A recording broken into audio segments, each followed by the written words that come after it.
Kali ini semuanya berakhir. Jiwa Tifutu meratap dalam hatinya. Dia telah menunggu di Feng Shengsu selama 3.000 tahun, tetapi yang dia dapatkan adalah kehancuran jiwanya. Konon, saat seseorang hendak meninggal, kata-katanya baik. Roh Tifutu menatap Ye Xuan, mendesah, dan berkata, anak muda, jika kamu mendengarkanku lebih awal, setidaknya aku bisa menyelamatkan hidupmu. Sayangnya, sekarang sudah terlambat. Hanya karena kalian semut hina, aku ingin kalian mati dan kalian tidak bisa hidup. Mengapa harus berjuang dan menambah penderitaan kalian? Saat Yin Lei Dianmu berbicara, dia membuka kedua lengannya dan perlahan-lahan terangkat ke udara. Tiba-tiba, angin kencang menderu dan guntur menggelegar di sekelilingnya. Orang suci ini akan menghajarmu sampai mati. Guntur, patuhi perintahku. Guntur yang mengamuk akan menghancurkan dunia. Ledakan, ribuan petir muncul entah dari mana, dan guntur yang bergemuruh menyelimuti seluruh aula, tidak meninggalkan titik buta. Melihat kekuatan guntur yang mengerikan, Tifutu tahu bahwa situasinya tidak ada harapan, jadi dia menutup matanya dan meratap, anak muda, tidakkah kau menyesalinya? Bahkan jika kau menyesalinya sekarang, sudah terlambat. Ye Xuan telah menutup matanya untuk memahami misteri kehampaan selama setengah hari. Pada saat ini, dia tiba-tiba membuka matanya dan menjawab, kamu bisa perlahan-lahan menyesalinya di sini, aku tidak akan menemanimu lagi. Setelah berkata demikian, dia tiba-tiba mengepalkan tinjunya, dan energi sejati menyeruak keluar, menghancurkan kehampaan. Pada saat mengepalkan tinjunya, energi sejati di lautan Qi menerobos penghalang alam dan bergerak maju mundur di dalam kehampaan. Rahasia sebenarnya dari kekosongan di alam kehormatan bela diri bukanlah melakukan perjalanan melalui kekosongan dengan tubuh fisik, tetapi memahami esensi sejati untuk melakukan perjalanan melalui kekosongan, sehingga mencapai tujuan melakukan perjalanan melalui kekosongan dengan tubuh fisik. Dalam sekejap, Ye Xuan memahami rahasia lapisan kehampaan ini. Energi sejatinya mengalir deras ke dalam kehampaan, terbang ke sana kemari, lalu bergegas keluar dari kehampaan dan membawanya kembali ke telapak tangannya. Tingkat kultivasinya juga mengalami terobosan pada saat ini, menciptakan gelombang energi pada tingkat jiwa, dan tingkat kultivasinya langsung melangkah ke tingkat master bela diri setengah langkah. Pada saat yang sama, hukum suci surgawi Ibel petir guntur gila menghancurkan dunia turun menghancurkan, ribuan guntur dan kilat menghancurkan angkasa, menghancurkan semua materi menjadi debu. Ayo pergi. Ye Xuan buru-buru melambaikan tangan kepada dua gadis kecil yang berjaga di sampingnya, lalu memimpin untuk melangkah melalui kehampaan dan keluar dari 9 surga. Gai dan Tong bergegas mengikuti, melepaskan kekuatan kehampaan agar tidak ditelan oleh celah kehampaan. Taifutu tidak menyangka Ye Xuan mampu memahami rahasia kehampaan dalam waktu setengah hari. Ia terkejut. Ketika melihat Ye Xuan hendak pergi melalui kehampaan, ia segera berteriak, bahwa aku bersamamu. Jika Tifutu benar-benar memiliki harta kuil Dewa Perang, dia tidak boleh menyerahkannya kepada Yin Lei Dianmu. Saat Ye Xuan melangkah ke dalam kehampaan, dia berbalik dan meraih botol esensi darah di udara, menangkapnya di tangannya, lalu bergerak melalui kehampaan untuk meninggalkan Feng Shengsu, hanya menyisakan satu kalimat di akhir, Yin Lei Dianmu, aku tidak punya waktu untuk bermain denganmu hari ini. Kembalilah ke Lei Motian, cuci lehermu dan tunggu, aku akan mengajarimu cara menyeka lehermu. Ledakan, guntur yang dahsyat itu menghancurkan dunia dan meledakkan segalanya. Jutaan petir seketika menghancurkan seluruh aula hingga berkeping-keping. Namun, Ye Xuan telah membawa Gai dan Tong melintasi celah kehampaan dan meninggalkan jangkauan guntur. Ah! Yin Lei Dianmu meraung marah, suaranya tajam dan menusuk, seperti lolongan pembasmi dari Nine Nether Bansi. Bahkan dua ibel surgawi tanah suci Lei Motian jatuh ke tanah dengan darah keluar dari semua lubang mereka. Di atas Feng Shengsu, dua tuan yang tak tertandingi saling berhadapan. Seorang lelaki bertubuh kekar, tulang berwarna merah tua menonjol di sudut matanya, aura mendominasi, memandang dunia, tak lain dan tak bukan adalah Raja Ibel Fatian. Yang satunya lagi mengenakan baju zirah Dewa Perang, memegang tombak Haori, dengan separuh rambut dan janggutnya berwarna putih, tampak agak tua, tetapi auranya seberat gunung, tidak lebih lemah dari aura Raja Ibel Fatian. Sosok itu tidak lain adalah Qin Taiya, Jenderal Dewa Long Yuan. Qin Taiya, kau dan aku bertemu lagi di Feng Shengsu. Apakah kau sudah pulih dari pukulan yang kuterima 300 tahun yang lalu? Raja Ibel Fatian berdiri tegak di langit dengan kedua lengan terlipat, mengangkat kepalanya tinggi-tinggi dengan aura superioritas. Ya, 300 tahun telah berlalu, dan lubang di dadamu mungkin tidak akan pernah tertutup. Jawab Qin Taiya. Kemarahan langsung muncul di wajah Raja Ibel Fatian. Ada bekas luka seukuran telapak tangan di dadanya, yang disebabkan oleh tombak Haori. Biasanya, klan setan langit memiliki kemampuan penyembuhan diri yang sangat kuat, dan luka akibat pedang dan pisau dapat sembuh dengan mudah. Namun, terkadang ada pengecualian. Tembakan yang ditikam Qin Tai'ah 300 tahun lalu menembus Raja Ibel Fatian di semua lapisan tubuh dan jiwanya. Oleh karena itu, tidak peduli seberapa kuat kemampuan pemulihan Raja Ibel Fatian, tubuhnya tidak akan pernah bisa pulih sepenuhnya.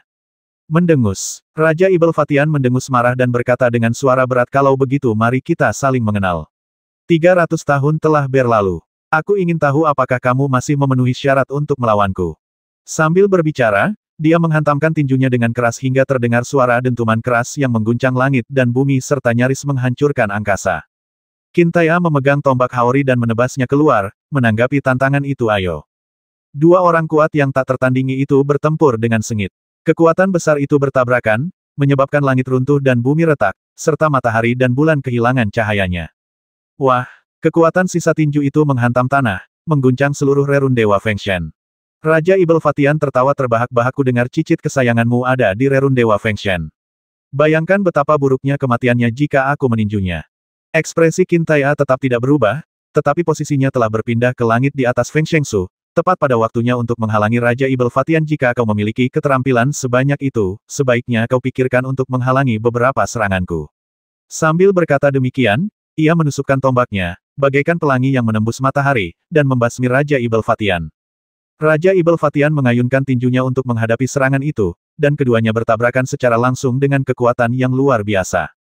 Wah, terdengar ledakan keras lagi, dan sisa kekuatan tinju itu menghantam tak jauh dari rerun Dewa Fengshen, menciptakan lubang besar, mengguncang tanah, dan bangunan bobrok yang tak terhitung jumlahnya di rerun Dewa Fengshen pun runtuh. Mata Qin Tai'ah berbinar, dia memutar tombak Haori, berteriak dengan suara yang dalam, dan menusukkan tombak itu. Cahaya tombak itu seperti pelangi panjang, melintasi langit dan bumi dan menyerbu ke arah Raja Ibel Fatian. Raja Ibel Fatian berteriak dengan suara yang dalam, dan meninju dengan kedua tangan, dan dengan suara bang cahaya senjata itu dibelokkan. Cahaya tombak itu mengalir ke Gunung Void Divine yang tingginya 1000 kaki. Dengan suara ledakan yang keras, setengah dari gunung itu runtuh dan menghantam rerun Dewa Angin. Sisa kekuatan pertarungan antara orang-orang terkuat cukup untuk menghancurkan gunung dan sungai. Gunung itu menghantam rerun Dewa Fengshen, menghancurkan bangunan-bangunan yang tak terhitung jumlahnya. Qin Tai'ah mengerutkan kening dan melihat ke arah rerun Dewa Fengshen di bawah. Meskipun dia tidak ingin menunjukkannya, dia masih khawatir tentang bocah nakal di rerun Dewa Fengshen. Raja Ibel Fatian mengamati hal ini dengan saksama dan mencibir, kenapa, kamu khawatir? Sebenarnya, kamu tidak perlu khawatir, karena... Raja Ibel Fatian berhenti berbicara di tengah jalan, menatap Qin Tai'ah sejenak, lalu melanjutkan, karena sebelum aku, Yin Lei Dianmu telah memasuki rerun Dewa Fengshen. Tidak diragukan lagi bahwa di hadapan penguasa Tanah Suci, cicitmu yang berharga hanya memiliki satu jalan, kematian. Aku akan mengirimmu ke kematian sekarang, dan kau mungkin dapat mengejar dan mati bersama cicitmu yang berharga. Ketika Qin Tai'ah mendengar bahwa Yin Lei Dianmu telah memasuki rerun Dewa Fengshen, jantungnya berdebar kencang, alisnya berkerut, dan ekspresi khawatir semakin dalam di wajahnya. Tepat pada saat ini, gelombang kehampaan muncul di kejauhan, dan saat berikutnya 3 sosok muncul di kehampaan. Ketika Qin Tai'ah melihat dengan jelas siapa ketiga sosok itu, matanya tiba-tiba berbinar dan kerutan di wajahnya pun memudar. Ketika Raja Ibel Fatian melihat Ye Xuan muncul, tatapan tajam melintas di matanya. Dia segera ingin menangkap Ye Xuan dan menukarnya dengan Qin Tai'ah untuk Raja Ibel kecil Fai. Begitu Ye Xuan keluar dari kehampaan, dia dengan cepat melihat situasi dengan jelas. Saat Raja Ibel Fatian ingin mengambil tindakan, dia melangkah dan bergerak melalui kehampaan menuju sisi Qin Tai'ah. Dasar bocah nakal, kukira kau tidak bisa keluar. Bukankah Yin Lei Dianmu mengejarmu ke rerun Dewa Fengshen? Qin Tai'ah tersenyum dan bercanda. Kita pergi dulu. Yin Lei Dianmu pasti akan menyusul kita segera, kata Ye Xuan buru-buru. Qin Tai'ah muncul di Feng Shengsu kali ini karena ia menerima berita dari pengawal rahasia Night Owl. Tujuannya bukanlah untuk bertarung sampai mati dengan Raja Ibel Fatian, tetapi untuk melindungi keselamatan Ye Xuan. Terlebih lagi, Raja Ibel Fatian mungkin saja bisa dilawan seorang diri, namun jika Ibu Yin Lei Dian ikut bergabung, maka akan sulit untuk mengatasinya. Sebagai panglima tertinggi tentara Long Yuan, jika dia terluka, itu bukan masalah satu orang saja, dan kemungkinan besar kota Wang Bei akan hilang karena cederanya. Berjalan, Qin Tai'ah segera mengangkat kepalanya dan meraung panjang, dan saat ia melakukannya, ringkikan kuda terdengar dari langit. Kuku kuda naga terbang menginjak awan api dan datang dari udara, tampak sangat tampan. Titik. Qin Tai'ah melompat ke atas kudanya, menyerbu ke depan untuk memukul mundur Raja Ibel Fatian, lalu segera pergi bersama Ye Xuan dan 2 orang lainnya. Sesaat kemudian, seekor naga petir dan kilat melesat keluar dari rerun dewa-dewa angin, melesat ke angkasa, dan mengguncang bumi. Yin Lei Dianmu, yang diselimuti petir, bangkit dari rerun dewa-dewa angin, dengan ekspresi marah di wajahnya seperti es berusia 1000 tahun yang berhadapan dengan api surgawi penghancur dunia. Dia menyapukan matanya yang penuh pembasmian, tetapi tidak menemukan Ye Xuan. Dia hanya melihat Raja Ibel Fatian dan sekelompok pengendara binatang tulang hantu. Mana semut itu? Geramnya dengan marah, tangannya terkepal, kuku-kukunya yang tajam menancap ke dagingnya, jelas dia sangat membencinya. Ada sedikit rasa puas di mata Raja Ibel Fatian, dan dia berkata, semut itu sudah melarikan diri jauh.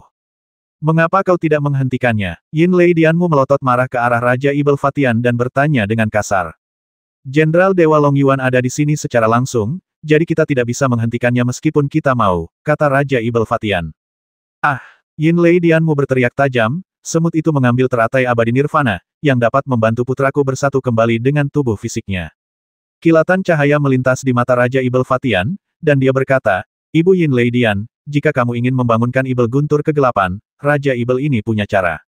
Meskipun itu bukan solusi permanen, itu juga bisa membangunkan Ibel Guntur kegelapan. Metode apa? Yin Lei Dianmu menyipitkan matanya dan bertanya. Reinkarnasi melalui pengorbanan darah. Jawab Raja Ibel Fatian. Reinkarnasi pengorbanan darah adalah teknik rahasia yang diwariskan oleh klan Ibel Surgawi di zaman kuno. Yin Lei Dianmu, sebagai garis keturunan paling murni dari Ibel Surgawi kuno, tentu saja mengetahui teknik rahasia ini. Reinkarnasi pengorbanan darah adalah memilih tubuh Ibel Surgawi, dan melalui teknik rahasia reinkarnasi pengorbanan darah, jiwa dirasuki oleh tubuh ini, yang mirip dengan mengambil alih tubuh orang lain. Namun, reinkarnasi pengorbanan darah memiliki banyak kelemahan, seperti kualitas garis keturunan tubuh yang dipilih dan kecocokannya dengan jiwa. Tidak ada tubuh di dunia ini yang dapat dibandingkan dengan tubuh asli putraku. Yin Lei Dianmu berkata dengan dingin. Ini hanya sementara, biarkan Dark Thunder Demon bangun terlebih dahulu. Kemudian Thunder Demon akan membantu pasukan Heavenly Demonku untuk menyerang pasukan Long Yuan. Selama pasukan Long Yuan hancur, apakah kita masih perlu khawatir tidak bisa mendapatkan Nirvana Immortal Lotus? Kemudian kita dapat menggunakan embrio Lotus untuk meregenerasi Dark Thunder Demon, dan semuanya akan sempurna. Raja Ibel Fatian melobi. Mendengus. Tatapan dingin melintas di mata Yin Lei Dianmu, dan dia mendengus, jangan kira aku tidak tahu apa yang sedang kamu rencanakan. Kamu membiarkan anakku bertempur di depan pasukan hanya untuk menyeretku, Lei Motian. Ke dalam perang ini, Raja Ibel Fatian tidak menyangkalnya, tetapi dia juga tidak mengakuinya. Sebaliknya, dia mengalihkan pembicaraan dan berkata, itu tidak penting. Sekarang, kamu dan aku memiliki musuh yang sama. Jika kita menghancurkan pasukan Long Yuan, aku akan mendapatkan kemenangan besar, dan kamu akan mendapatkan teratai abadi nirvana. Ini adalah hasil yang saling menguntungkan. Mengapa ragu-ragu? Mendengus. Yin Lei Dianmu tidak memberikan jawaban apapun. Dia menjentikkan lengan bajunya, mengendalikan guntur dan kilat, dan terbang menjauh dari Feng Shengsu. Senyum puas muncul di wajah Raja Ibel Fatian, karena Lei Motian pasti akan masuk. Pagi-pagi sekali, melihat ke arah kota utara. Kamu membuat keributan besar dan pergi ke Feng Shengsu. Apa yang kamu temukan? Setelah kembali ke kota Wangbei, Qin Taiya mendapatkan kembali keagungannya sebagai Jenderal Ilahi, dengan ekspresi serius. Ye Xuan mengeluarkan kartu giok seni Dewa Angin dan berkata, seni Dewa Angin adalah teknik yang dipraktikkan oleh kavaleri besi Dewa Angin dari ras manusia di zaman kuno. Ketika Qin Taiya mendengar jawaban ini, dia tidak bisa menahan sedikit keterkejutan di wajahnya yang agung, dan bertanya apakah ini rahasia kavaleri besi Dewa Angin. Ya, kavaleri besi Dewa Angin mengharuskan semua prajurit kavaleri memiliki energi sejati dan jiwa bela diri, dan pada saat yang sama mempraktikkan seni Dewa Angin untuk memadatkan energi sejati menjadi aliran. Saat menyerang, itu akan seperti angin dewa yang lewat, tak terkalahkan. Jawab Ye Xuan. Qin Taiya sangat gembira dan berkata, hebat. Hebat, jika kita benar-benar dapat meniru kekuatan kavaleri besi Dewa Angin, apa yang akan begitu menakutkan dari kavaleri binatang tulang hantu? Kalau begitu besok aku akan memerintahkan semua prajurit dan jenderal di pasukan Long Yuan yang memiliki jiwa bela diri energi sejati untuk berkumpul bersama, membentuk kavaleri besi, dan mulai berlatih seni Dewa Angin. 300 tahun telah berlalu sejak hari ia menjadi Jenderal Ilahi Jurang Naga. Selama 300 tahun, pasukan Long Yuan tidak pernah berani menghadapi kavaleri binatang tulang hantu di bawah kendali Raja Ibel Fatian. Mengapa? Karena kemampuan tempur kavaleri binatang tulang hantu yang kuat, tidak ada satupun unit kavaleri di pasukan Long Yuan yang dapat menang dalam konfrontasi tersebut. Oleh karena itu, pasukan Long Yuan hanya dapat mengambil posisi bertahan sepanjang tahun. Jika mereka mengambil inisiatif untuk menyerang dan menghadapi kavaleri binatang tulang hantu, mereka akan dikalahkan. Sekarang situasinya berbeda. Dengan rahasia Dewa Angin, ada harapan untuk menciptakan kembali kekuatan kavaleri Dewa Angin umat manusia di zaman kuno. Selama kavaleri besi Dewa Angin terbentuk, ia akan mampu menyapu bersih kavaleri binatang tulang hantu dan menguasai wilayah Long Yuan. Setelah waktu yang lama, Qin Tai'e pulih dari kegembiraannya dan berkata dengan serius, ada aura spiritual aneh pada dirimu. Apa itu? Ye Xuan mengeluarkan botol esensi darah Tifutu, meletakkannya di atas meja, dan berkata, aku mendapatkannya dari Feng Shengsu. Ketika Qin Tai'e melihat botol saripati darah, tatapannya menjadi tajam. Dia segera mengepalkan tinjunya dan mengedarkan energi sejatinya, berkata, ini adalah botol saripati darah. Apakah itu Ibel? Tunjukkan dirimu. Bayangan roh Tifutu muncul dan berkata, jangan gugup. Kita berdua adalah manusia kuat. Dalam kondisiku saat ini, aku tidak bisa menjadi ancaman bagimu. Siapa kamu? Katakan padaku namamu. Tanya Qin Tai'e dengan suara berat. Dewa perang di kuil perang, Buddha besi. Qin Tai'e sedikit mengernyit dan berkata dengan suara yang dalam, saya menyarankan Anda untuk mengatakan yang sebenarnya. Karena Anda tahu tingkat kultivasi saya, Anda harus tahu bahwa saya punya banyak cara untuk membuat Anda mengatakan yang sebenarnya. Aku mengatakan yang sebenarnya. Tifutu sedikit tidak berdaya. Kuil Dewa Perang menghilang 3000 tahun yang lalu. Kau harus menemukan cara untuk membuktikan bahwa kau mengatakan yang sebenarnya, jika tidak. Qin Tai'e tidak menyelesaikan bagian kedua kalimatnya, tetapi maknanya sangat jelas. Taifutu meratap dalam hatinya. Awalnya dia mengira Ye Xuan hanyalah seorang pemuda dengan bakat yang bagus, tetapi dia tidak menyangka bahwa ada seorang pria kuat yang tak tertandingi yang mendukungnya. Dalam situasi saat ini, dia mungkin bisa menipu seorang pemuda yang tidak berpengalaman dalam dunia, tetapi jika dia mau lolos begitu saja di tangan orang yang berkuasa saat itu sama saja dengan mengundang kematian. Setelah mempertimbangkan dengan saksama, Taifutu mengusulkan, saya adalah dewa perang di kuil Dewa Perang, dan saya juga telah mencapai puncak seni bela diri. Saya melihat bahwa pemuda ini memiliki bakat yang cukup bagus. Jika dia dapat belajar seni bela diri dari saya, dia akan memiliki masa depan yang cerah. Bagaimana dengan ini? Saya akan menerimanya sebagai murid saya, dan dia akan mewarisi kuil Dewa Perang di masa depan. Bagaimana menurut Anda? Qin Tai'e tidak menyangka akan mendengar usulan seperti itu dan merasa sedikit terkejut, tetapi ekspresinya tetap tidak berubah dan dia menoleh untuk melihat Ye Xuan. Ye Xuan juga sedikit terkejut, tetapi ekspresinya tenang, dengan sedikit senyum di bibirnya, maukah kamu menerimaku sebagai muridmu? Benar sekali. Aku pernah mencapai level dewa bela diri dengan kekuatan yang bisa mengangkat langit. Aku tertarik pada bakatmu karena aku melihat bakatmu yang luar biasa. Aku yakin dengan ajaranku, kau akan memiliki peluang bagus untuk mencapai puncak seni bela diri. Taifutu mengangkat kepalanya dengan sedikit rasa bangga. Meski hanya sedikit jiwanya yang tersisa, dia pernah menjadi dewa perang di tanah suci dan penuh percaya diri. Terlebih lagi, perhitungannya sangat rinci. Selama dia menerima seorang murid, apakah murid itu dapat menyaksikan gurunya bertahan hidup di dunia sebagai jiwa yang tersisa? Di dunia di mana seni bela diri dihormati, menghormati guru masih merupakan kebajikan yang sangat penting. Selama Ye Xuan menjadi muridnya, ia harus mengeluarkan teratai nirwana agar ia dapat bersatu kembali dengan tubuh fisiknya. Tidak hanya itu, dia juga berjanji bahwa Ye Xuan akan mewarisi kuil Dewa Perang di masa depan, yang berarti bahwa harta kuil Dewa Perang akan diberikan kepada Ye Xuan di masa depan, jadi tidak perlu memberikannya kepadanya sekarang. Ini adalah rencana cemerlang yang bisa menyelesaikan dua masalah sekaligus, sangat cemerlang sampai ekstrim. Tifutu hampir yakin dengan usulannya yang brilian, dan dia sama sekali tidak khawatir akan ditolak. Bahkan jika seorang dewa bela diri dalam kesulitan, pemahamannya tentang seni bela diri tidak tertandingi. Siapa yang akan menolak jika dia mengambil inisiatif untuk menerima seorang pemuda sebagai muridnya? Ye Xuan tidak menunggu Taifutu melanjutkan lobinya dan langsung menolaknya, kau mau? Antrean orang yang ingin menjadikanku murid sudah sampai ke kota Liuyun, kau tunggu saja. Meskipun pernyataan ini dibesar-besarkan, itu tidak salah. Memang ada seorang ahli pemurnian senjata di kota Liuyun yang sedang mencari seorang murid. Dia telah memanggil murid utama selama beberapa tahun, tetapi belum menemukannya. Jiwa Tifutu membelalakan matanya, terkejut karena mendapati dirinya ditolak, dan tidak bereaksi sejenak 3000 tahun yang lalu. Aku adalah dewa bela diri dari kuil Dewa Perang yang mencapai puncak seni bela diri. Lalu kenapa? Ye Xuan mengangkat bahu, tidak peduli sama sekali. Beruntung sekali aku mau menerimamu sebagai muridku. Kau mengerti, dengan bimbinganku, kau akan lebih jarang mengambil jalan memutar di jalan seni bela diri. Kau mengerti betapa bermanfaatnya ini untukmu. Teriak Taifutu dengan nada yang agak tidak pantas. Masalahnya, aku tidak pernah mengambil jalan memutar di jalan seni bela diri. Bagaimana mungkin jalan memutar bisa lebih sedikit? Ye Xuan bertanya sambil tersenyum. Taifutu sangat marah dan memutuskan untuk tidak terlibat dengan bocah nakal itu. Dia memandang Qin Tai'a, berpikir bahwa veteran ini pasti berpengetahuan luas. Anak ini juniormu, kan? Aku ingin menjadikannya muridku sekarang. Dengan statusku sebagai Dewa Perang dari kuil Dewa Perang, kau seharusnya mengerti pentingnya hal ini. Qin Tai'a sedikit termotivasi untuk menang, dan berpikir dalam hati jika bocah ini bersedia diajari oleh seseorang, lalu mengapa giliranmu? Sejak pertama kali bertemu Ye Xuan, Qin Tai'a ingin memberinya beberapa petunjuk tentang seni bela diri untuk menunjukkan keagungan kakek buyutnya. Namun, dia tidak memiliki kesempatan sama sekali. Ketika Ye Xuan memahami geng transformasi esensi sejati, dia memberinya petunjuk, yang bahkan tidak dianggap sebagai bimbingan.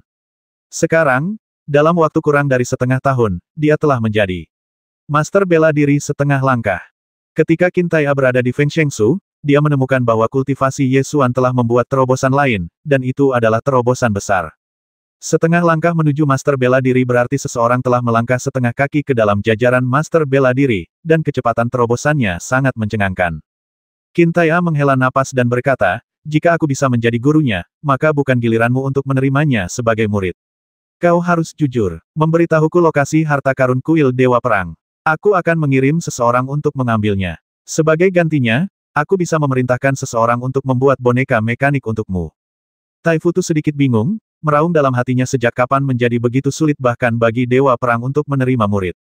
Mengenai usulan Qin Tai'a, meskipun bukan yang paling diinginkannya, itu juga bisa dianggap sebuah pilihan. Boneka mekanik, yang digunakan sebagai tempat tinggal bagi jiwa, dapat dilihat sebagai tubuh yang terbuat dari bahan pemurnian. Boneka ini tidak memiliki daging dan darah, tetapi melalui pola susunan dan teknik rahasia, jiwa dapat mengendalikan tindakan boneka mekanik tersebut. Adapun sejauh mana mobilitas boneka mekanik tersebut, hal itu bergantung pada keahlian pengrajin yang membuat boneka mekanik tersebut. Beberapa ahli teknik mesin bahkan dapat membuat boneka mekanik yang sangat mirip dengan manusia. Taifutu berpikir bahwa selama boneka mekanik itu dapat bergerak bebas, dia dapat melakukan banyak hal, dan dia akan memiliki kesempatan untuk menemukan cara lain untuk bersatu kembali dengan tubuhnya di masa depan. Baiklah, aku harap kau bisa menepati janjimu. Tanah suci kuil Dewa Perang berada di tebing bulan ganda di Gunung Dewa Kekosongan. Tanah suci itu telah ditutup, dan beberapa harta karun suci disembunyikan di dalamnya. Taifutu akhirnya berkompromi dan memberitahu keberadaan harta karun kuil Dewa Perang. Tebing bulan ganda, Qin Tai'a mengerutkan kening ketika mendengar nama tempat itu dan berkata dengan suara yang dalam, jika apa yang kamu katakan benar, maka harta karun yang kamu sebutkan tidak ada lagi.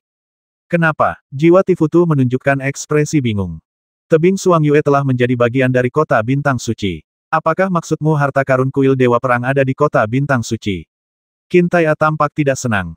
Taifutu terkejut dan bertanya, hanya dalam waktu 3000 tahun, tebing Suangyue telah menjadi bagian dari kota bintang suci. Bagaimana kota bintang suci bisa berkembang begitu cepat? Kota bintang suci merupakan kota suci di Gunung Suci Void. Gunung Void Divine merupakan gunung suci yang melayang di langit di atas provinsi Longyuan, dan kota bintang suci merupakan kota suci yang dibangun di atas gunung suci tersebut. Pada zaman dahulu, Gunung Void Divine telah hancur. Bertahun-tahun kemudian, seorang Raja Dewa yang misterius menggunakan kekuatan besarnya untuk menarik kembali gunung yang hancur dari Gunung Ilahi Void, menghubungkannya dengan rantai besi, dan membangun kembali Gunung Ilahi. Gunung Void Divine saat ini tersusun dari 100.000 gunung yang tergantung. Beberapa gunung tersebut sebesar barisan pegunungan, sementara yang lainnya hanya sebesar batu kilangan. Kota bintang suci adalah kota suci yang dibangun di atas gunung-gunung Void Divine. Selama puluhan juta tahun terakhir, kota bintang suci perlahan-lahan meluas hingga mencakup pegunungan di sekitarnya. 3000 tahun yang lalu, tebing bulan kembar tidak berada di dalam kota bintang suci, namun sekarang menjadi bagian dari kota bintang suci. Jika tanah suci kuil Dewa Perang berada di tebing bulan ganda, kemungkinan besar tempat itu sudah ditemukan, dan harta suci yang tersimpan di sana tentu saja tidak ada lagi. Karena harta karun kuil Dewa Perang mungkin telah ditemukan, Qin Tai'a tidak tertarik untuk bertanya lebih lanjut. Dia masih memiliki banyak hal yang harus dilakukan, jadi dia mengangkat kakinya dan hendak pergi.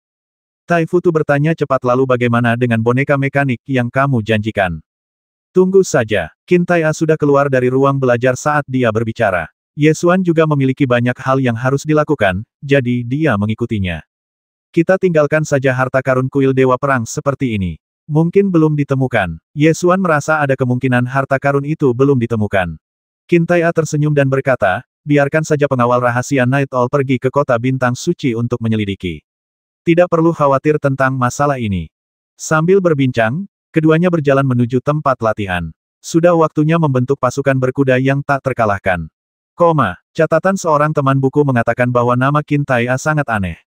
Setelah bertanya, saya mengetahui bahwa saudara ini salah mengucapkannya. A dalam Qin Tai A diucapkan dengan nada pertama E.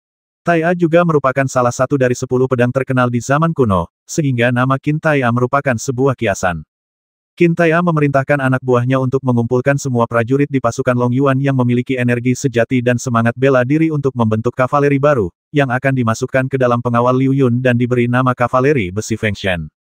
Jumlah prajurit kavaleri meningkat menjadi 1000, dan Ye Xuan memberi mereka seni Dewa Angin untuk berlatih. Teknik Dewa Angin adalah serangkaian keterampilan yang hanya dapat mengerahkan kekuatannya jika dilakukan bersama-sama. Jika dilakukan oleh satu orang, kekuatannya rata-rata. Meskipun jumlah kavaleri besi Fengshen mencapai 1000, jumlah itu masih terlalu sedikit untuk sebuah kavaleri yang harus menyerang dan membasmi musuh dalam formasi pertempuran. Namun, kavaleri besi Dewa Angin memiliki persyaratan yang sangat ketat untuk prajuritnya, dan mereka harus memiliki energi sejati dan semangat bela diri. Meskipun Truki bukanlah roh bela diri yang sangat langka, tidak mudah untuk menemukan ribuan atau bahkan puluhan ribu dari mereka dalam waktu singkat. Kavaleri besi Dewa Angin mulai merekrut prajurit di kota Wangbei, dengan hanya satu persyaratan, yaitu memiliki energi dan semangat bela diri sejati. Kecepatan perekrutannya tidak cepat, tetapi puluhan orang dapat direkrut setiap hari, dan jumlah kavaleri terus bertambah. Pada saat yang sama, Liu Yunwei juga mulai merekrut prajurit dengan energi sejati dan semangat bela diri di kota Liu Yun, dan mengirim mereka ke kota Wangbei untuk dilatih menjadi kavaleri besi Fengshen. Di antara 1000 anggota pertama kavaleri besi Dewa Angin, Su Changlin berlatih teknik Dewa Angin paling tekun, hampir menggunakan hidupnya untuk mempraktikannya. Ye Xuan mempromosikannya menjadi kapten dan mulai memimpin tim untuk berlatih formasi pertempuran.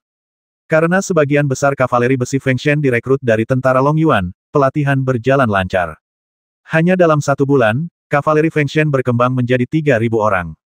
Ketika 3000 prajurit kavaleri menyerang bersama, prototipe kavaleri tak terkalahkan ras manusia purba telah muncul. Sore itu, panggilan minta bantuan datang dari Ngarai Zaixing.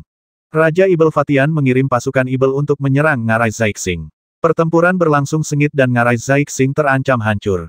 Ye Xuan telah mempelajari dengan cermat peta pertahanan tentara Long Yuan, dan Ngarai Zaixing adalah tempat yang sangat penting.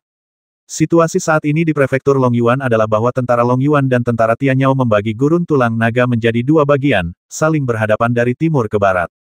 Pasukan Long Yuan ditempatkan di jalur dari kota Wangbei ke kota Suofeng.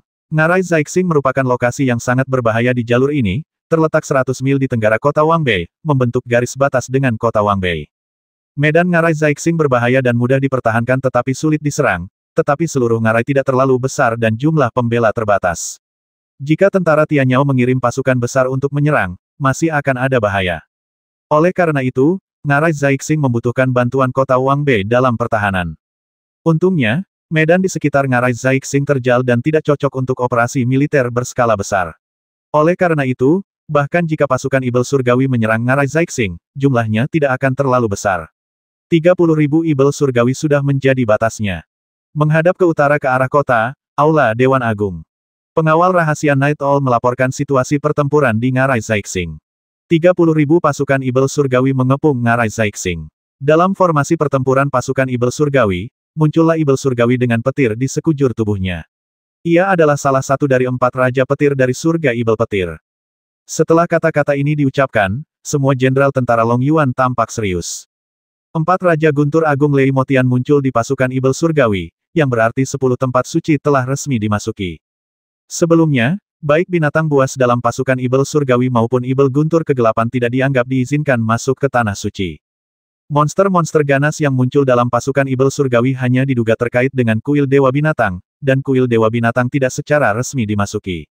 Perilaku Dark Thunder Demon bersifat pribadi. Ia mengandalkan identitasnya sebagai Thunder Demon untuk membasmi orang demi kesenangan, yang tidak dihitung sebagai tiket masuk ke Tanah Suci. Namun kali ini, 4 dewa petir dari Lei Motian muncul di pasukan Ibel Langit. Mereka adalah orang-orang kuat Lei Motian yang sebenarnya dari Tanah Suci. Karena mereka muncul di pasukan Ibel Langit, itu berarti Tanah Suci pertama terlibat dalam perang ini. Ketika Qin Tai'e mendengar berita itu, tidak ada perubahan dalam ekspresinya, dia tetap tenang, seolah-olah dia telah menduganya. Setelah permintaan bantuan Ngarai Zaixing disampaikan, Qin Tai'e segera memerintahkan Hang Zhan, dengarkan perintahku.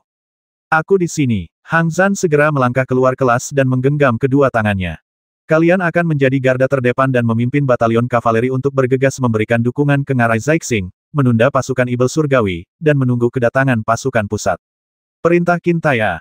Saya patuh pada perintahmu. Hang Zhan menerima perintah itu dan bersiap memimpin pasukan untuk berangkat.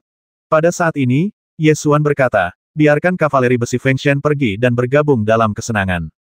Qin Tai'e berbalik dan bertanya, tentara baru dibentuk selama sebulan, apakah bisa berfungsi? Kebanyakan dari mereka awalnya adalah prajurit tentara Long Yuan. Mereka baru saja dipindahkan untuk membentuk pasukan baru. Setelah sebulan berlatih, mereka mahir dalam mengoordinasikan formasi pertempuran. Jawab Ye Xuan. Baiklah, mari kita pergi dengan kavaleri Dewa Angin. Qin Tai'e memutuskan. Hang Zhan mengumpulkan pasukan batalion kavaleri, dan 3.000 kavaleri besi Feng Shen juga bergegas untuk bergabung dalam pertempuran. Kedua pasukan, dengan total 13.000 kavaleri, berangkat dari gerbang selatan kota Wangbei untuk bergegas mendukung Ngarai Zaixing. Selain 13.000 kavaleri, 30.000 prajurit Long Yuan lainnya akan pergi ke Ngarai Zaixing untuk memberikan dukungan. Oleh karena itu, tugas utama 13.000 kavaleri Ye Xuan dan Hang Zhan adalah menahan tentara Ibel Surgawi dan menunggu kedatangan pasukan pusat. Hang Zhan mengusulkan duel sebagai sarana mengalihkan perhatian sambil menunggu kedatangan pasukan pusat. Jenderal Serigala Ibel Langit Fa Yan langsung tertawa terbahak-bahak, lalu berbalik dan membungkuk kepada Ibel Langit Perkasa yang diselimuti petir di udara, dan berkata, Yang Mulia Jin Lei Zun, semut-semut rendahan ini berani memprovokasi Anda, tolong basmi mereka. Setan surgawi yang dikenal sebagai Dewa Petir Emas mengangkat kepalanya dan melemparkan pandangan menghina, lalu melambaikan tangannya dan berkata, serahkan semut-semut ini padaku, kalian terus serang Ngarai Pemetik Bintang. Sebelum berangkat, Ye Xuan dan Hang Zhan sudah mengetahui identitas Dewa Petir Emas ini, yang merupakan salah satu dari 4 Dewa Petir Lei Motian. Ada guntur emas yang mengalir di tubuh Jin Lei Zun, seolah-olah dia mengenakan jubah yang terbuat dari petir emas, yang sangat ajaib. Kedua pasukan saling berhadapan, berjarak 300 kaki, bersiap untuk bertempur. Jin Lei Zun terbang di udara, menunjuk seorang pria di pasukan Long Yuan, dan berteriak, keluar dan mati. Semua orang melihat ke arah jarinya dan melihat bahwa orang yang ditunjuknya bukanlah Hang Zhan, tetapi Ye Xuan. Hang Zhan tahu kisah sebenarnya tentang Feng Shengsu, jadi dia tidak terkejut sama sekali. Alasan mengapa Lei Motian berpartisipasi dalam perang ini adalah demi Ye Xuan dan teratai abadi Nirvana di tangan Ye Xuan. Aura Ye Xuan mengambang, esensi sejatinya berubah menjadi energi, dan dia siap terbang ke udara untuk bertarung. Hang Zhan segera berkata, Mayor Jenderal, Ibel Langit ini adalah salah satu dari 4 Raja Petir Agung dari surga Ibel Petir. Dia sangat kuat. Apakah Anda yakin, misi kita adalah menahan pasukan Ibel Langit ini? Kita tidak harus bertarung sampai mati. Ye Xuan menoleh untuk menatapnya, tersenyum tipis dan berkata aku baru saja menerobos, dan aku ingin mencoba keterampilanku. Hang Zhan tidak menghalanginya dan mengingatkannya jika kamu kalah, segera mundur ke formasi, dan kami akan membantu Mayor Jenderal untuk menjarah formasi. Ye Xuan menghunus pedangnya dan melesat ke langit, menghadap Raja Petir Emas di tengah angin kencang. Angin kencang meniup jubah dan rambutnya, seolah-olah dia adalah seorang dewa pedang yang turun ke bumi. Golden Thunderlord berdiri di udara dengan kedua lengan terlipat dan kepala terangkat tinggi, dan suara gemuruh dapat terdengar dari setiap gerakan yang dilakukannya. Dengan ekspresi jijik di wajahnya, dia mendengus dingin, kaulah yang membasmi Yang Mulia Mozi. Anak serigala itu tidak sepadan dengan usahaku. Namun, kamu bisa menyimpan dendam ini padaku, dan aku akan menerimanya. Ye Xuan menjawab dengan nada datar. Kau tidak mampu membelinya, atau kau akan mati. Jin Lei Zun mengangkat kepalanya dengan pandangan merendahkan, dan berkata dengan arogan, aku bisa memberimu kesempatan untuk hidup. Serahkan teratai abadi Nirvana, dan kau bisa menjadi budak terendah di Lei Motian. Jangan khawatir, aku akan pergi ke Lei Motian, tapi aku hanya akan mengambil kepala Guk-Guk Yin Lei Dianmu. Ye Xuan berkata dengan dingin. Kamu mencari kematian. Jin Lei Zun langsung geram. Ia mengangkat tangannya dan menembakkan petir emas. Petir emas itu membesar tertiup angin dan berubah menjadi ular listrik emas yang siap menggigitnya. Ye Xuan menggerakkan tubuhnya dan langsung menerobos kehampaan, menghilang dari tempat asalnya. Saat berikutnya dia muncul 10 kaki jauhnya, menghindari serangan petir emas. Jurus ini secara alami adalah kekuatan sihir hampa yang dikuasai seseorang setelah melangkah ke tahap Half Step Martial Lord. Jurus ini juga merupakan kekuatan sihir hampa yang paling umum, yaitu jurus hampa. Saat Ye Xuan masih di alam Wuzong, dia sudah berkali-kali melihat lawannya melakukan teleportasi kehampaan, dan dia juga menggunakan ilmu pedang yang dipelajarinya untuk mematahkan teleportasi kehampaan milik lawannya. Sekarang, ketika saya dapat menerobos kehampaan dengan satu kaki dan bergerak bebas, saya harus mengakui bahwa kekuatan ajaib ini masih kuat. Faktanya, tidak semua master bela diri mampu menguasai kemampuan menjelajah kehampaan. Menerobos penghalang ranah Half Step Martial Lord adalah rahasia kehampaan. Selama Anda memahami rahasia ini, Anda dapat melangkah ke ranah Half Step Martial Lord. Namun, memahami rahasia kehampaan tidak memungkinkan Anda untuk melakukan perjalanan melalui kehampaan. Faktanya, hanya sedikit orang yang dapat memahami kemampuan perjalanan hampa pada tahap setengah langkah Martial Lord. Belum lagi seorang master bela diri setengah langkah, bahkan banyak master bela diri tingkat tinggi belum tentu mampu menguasai kemampuan melakukan perjalanan menembus kehampaan. Namun, Ye Xuan telah menggunakan kekuatan Gai dan Tong untuk melakukan perjalanan melalui kehampaan berkali-kali ketika ia berada di alam Wuzong. Oleh karena itu, ia memahami kekuatan magis ini sambil memahami misteri kehampaan. Jin Leizun mengendalikan petir emas dan memiliki kekuatan tempur yang dahsyat, setara dengan master bela diri puncak tingkat ke-9 dari ras manusia. Hanya dengan sekali pandang, dia memastikan bahwa Ye Xuan hanyalah seorang martial master setengah langkah. Dibandingkan dengannya, kultivasinya tampak tertinggal 9 alam kecil di belakangnya, tetapi 9 alam kecil ini setara dengan celah yang tidak dapat diatasi. Oleh karena itu, Jin Leizun tidak menganggap serius Ye Xuan, berpikir bahwa dia dapat membasminya hanya dengan lambaian tangannya.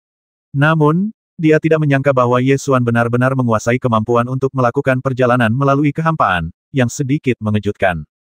Sangat jarang seorang master bela diri setengah langkah mampu melakukan perjalanan melalui kehampaan.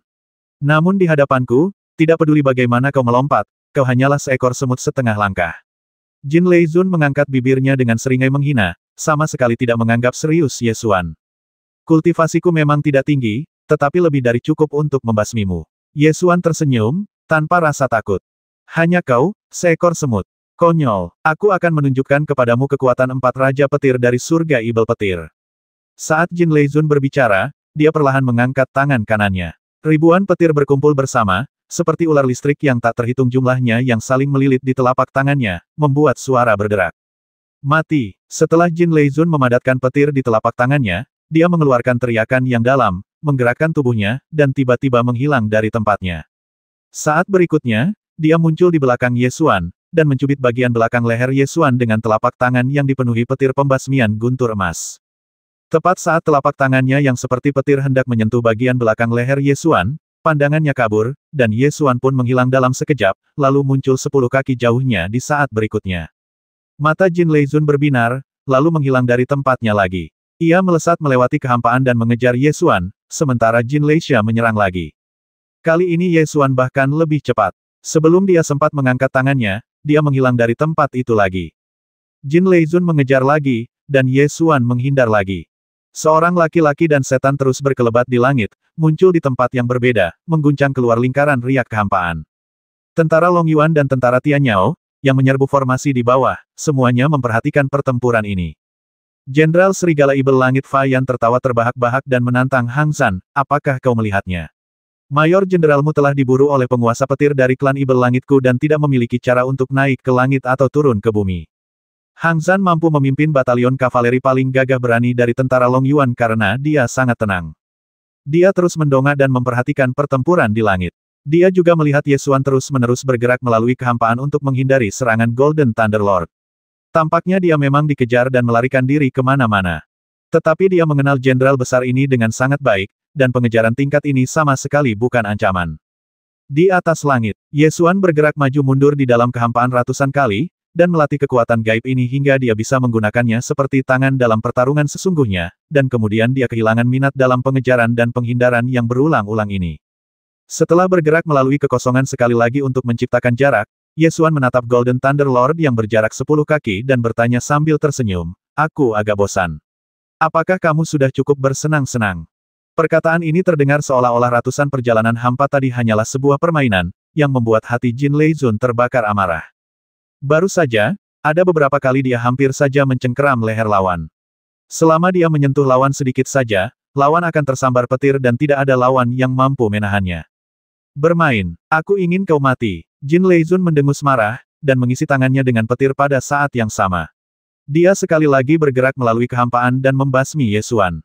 Aku sudah lelah berbicara denganmu, tapi kau masih saja datang. Ye Xuan berhenti menghindar melalui kekosongan, dan tiba-tiba menghunus pedangnya dan menebas.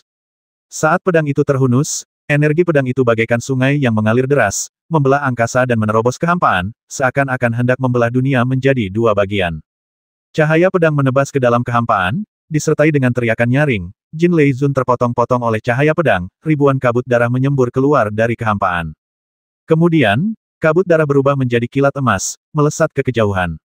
Akhirnya, kabut darah itu mengembun dan berkumpul kembali menjadi tubuh ibel surgawi, yang tidak lain adalah Dewa Petir Emas. Jin Leizun berada dalam kondisi yang sangat menyedihkan saat ini, dengan luka-luka akibat energi pedang di sekujur tubuhnya, dan darah mengalir keluar. Wajah Jin Leizun tampak sangat jelek. Mengingat adegan perjalanan melalui kehampaan tadi, matanya penuh dengan ketidakpercayaan. Dia belum pernah menghadapi situasi seperti ini sebelumnya. Dia benar-benar tertembak pedang saat berjalan melalui kehampaan. Jika bukan karena guntur emas yang melindungi tubuhnya, dia pasti sudah mati sekarang. Meski begitu, dia sudah terluka parah dan tidak bisa bertarung lagi. Dia menunjuk ke arah pasukan Ye Xuan dan Long Yuan dan berteriak, "Basmi! Basmi semua semut ini!"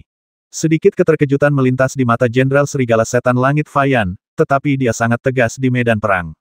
Dia segera mengangkat tombaknya dan berteriak maju terus dan basmi semua semut manusia. Jangan biarkan satu pun mengaum. 10.000 penunggang binatang surgawi meraung pada saat yang sama dan menyerbu seperti air pasang, membasmi ke arah batalion kavaleri tempat Hang San berada. Secara umum, jika seorang jenderal memenangkan duel, pasukan kavaleri harus memanfaatkan moral yang tinggi untuk menyerang maju dan mengalahkan musuh dalam satu serangan.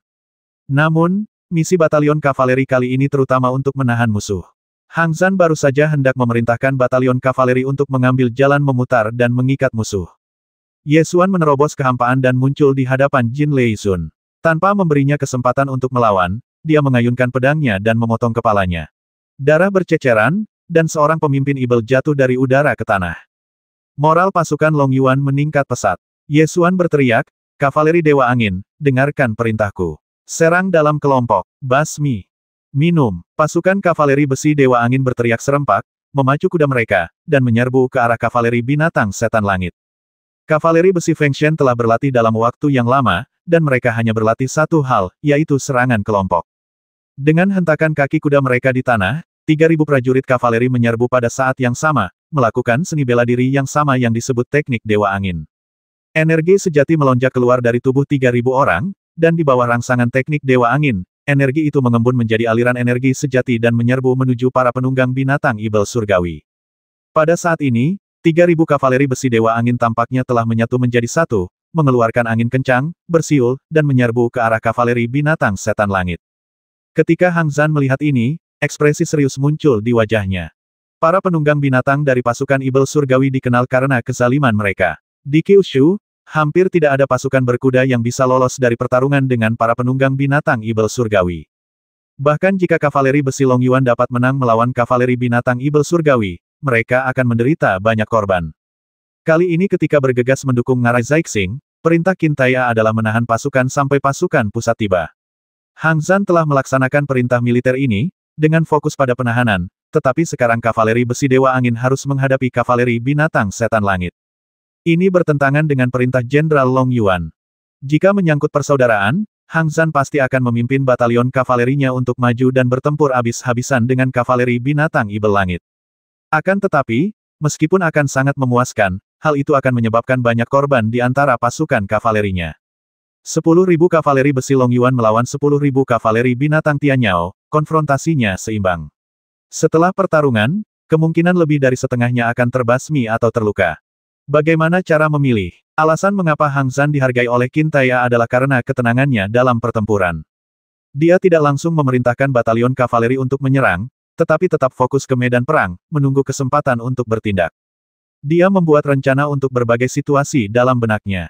Begitu kavaleri besi Dewa Angin menunjukkan tanda-tanda kemunduran, dia akan segera melancarkan serangan ke sisi sayap untuk mengganggu formasi pertempuran kavaleri binatang ibel langit, membantu kavaleri besi Dewa Angin meninggalkan medan perang, mundur dengan satu serangan, dan meminimalkan korban.